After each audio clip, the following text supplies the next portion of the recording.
Conspiracy theories are like weeds. You pull one up and 10 more sprout in its place. Flat Earth, weed. Moon landing hoax, weed. Paul McCartney being dead, weed with a bad haircut. But some weeds are ancient, twisting, poisonous roots that run through history like cracks in stone. And today we're talking about the oldest one of them all. It's ugly, it's hateful, and unfortunately, it's still with us. This is the story of the Blood Libel.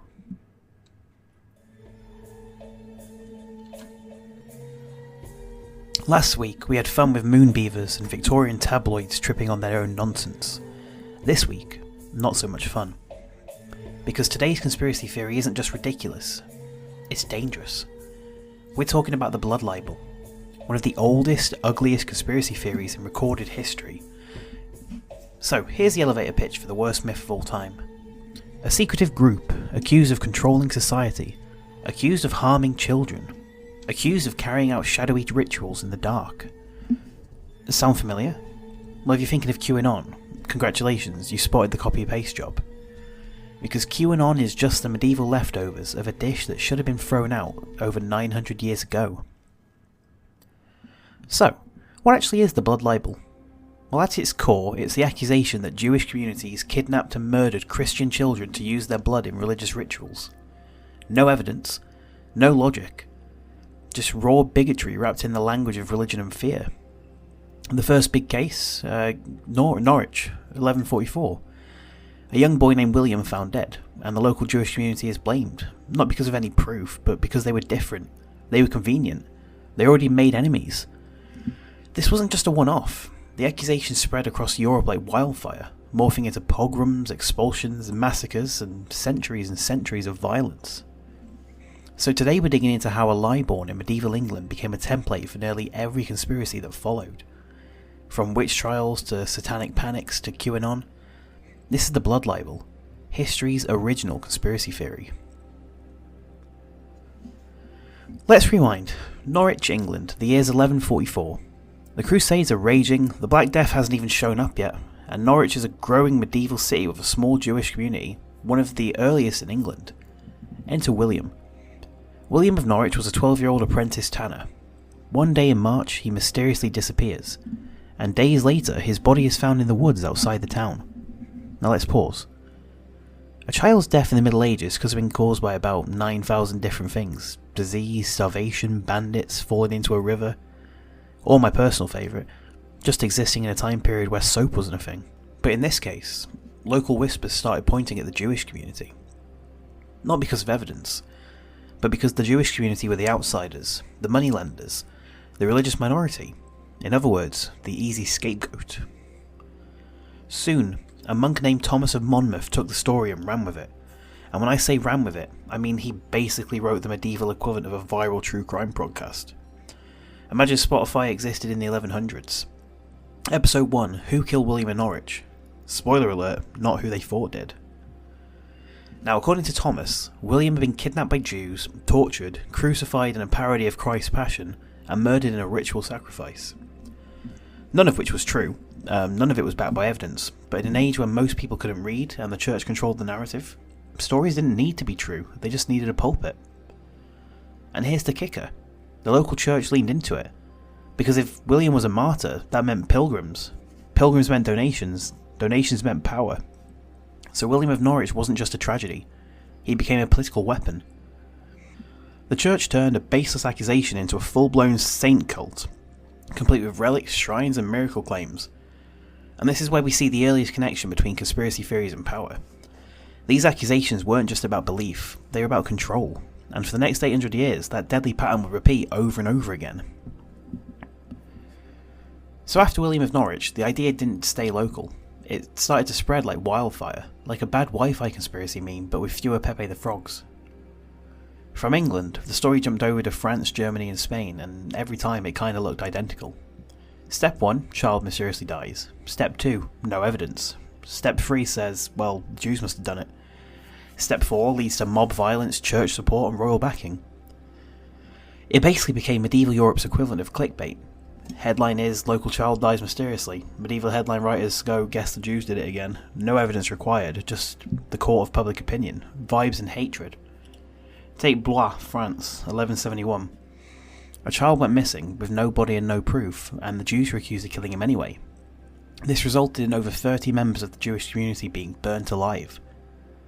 You get similar stories emerging in Germany throughout the 13th century. In Spain, you get accusations feeding into the Inquisition, and by the late Middle Ages, these myths were practically a franchise. Like a grim medieval McDonald's, you have the same recipe in different cities. And rulers figured out pretty quickly that this wasn't just about beliefs. This was a tool. Expel the Jews, seize their property. Accuse the Jews, unify the population through fear. Stage a pogrom and distract from, say, your failing harvest or your botched war campaigns abroad.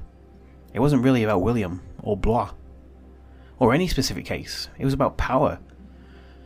The Blood Libel became political currency, traded from throne rooms to pulpits, with devastating consequences for centuries.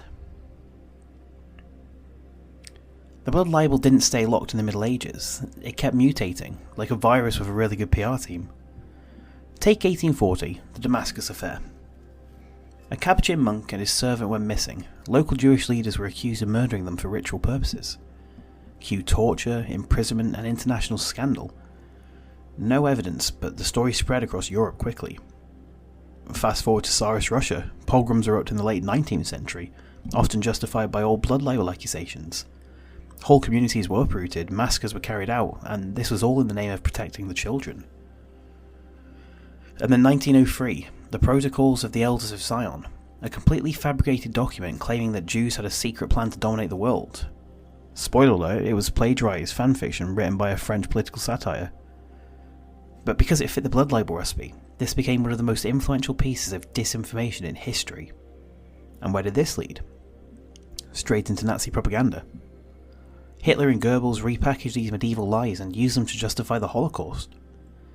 The oldest conspiracy in Europe laid the groundwork for the deadliest one.